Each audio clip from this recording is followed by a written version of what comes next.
हम रेखा सिंह बहुत पीड़ा जो कर यह बात कह रहे। समाज में जितना भी लड़के वाले हैं, चाहे मेरे घर के हो या किसी और के, किसी भी बेटी का अरमानों का गला न घोटे। उनके भी बहुत सपने होते हैं। उनको माता पिता ने पाल पोस कर, उनको पढ़ा लिखा कर योग बनाकर ससुराल भेजते हैं और उनको माँ बाप के खिलाफ जाकर उनके हत्या कर देना ये अशोभनीय है। मुझे देश के हर लड़कों वालों से दोनों हाथ जोड़कर यह विनती है, आप लोग ऐसा न करें।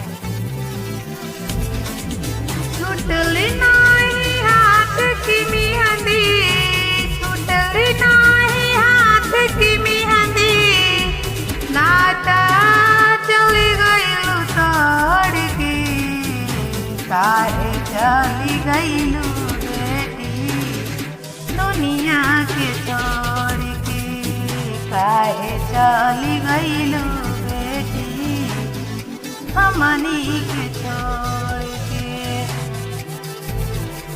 कौन ऐसन गलती भइल की भइलू मजबूर हो, चली गईलू दुनिया से तू बहुत दूर हो। कौन ऐसन गलती भइल की भइलू मजबूर हो, चली गईलू दुनिया से तू बहुत दूर हो। बहुत आंसू था, बहुत आंसू था, केहू पूछत नहीं खिलोर की, काहे चली गईलू बेटी दुनिया के छोड़ के।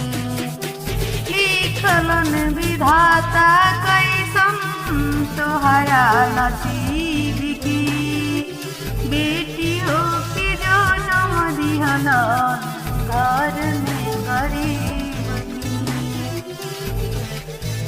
लिखलन विधाता कैसन तोहरा नसीब की, बेटी हो के काहे दिहलन घर में गरीब की।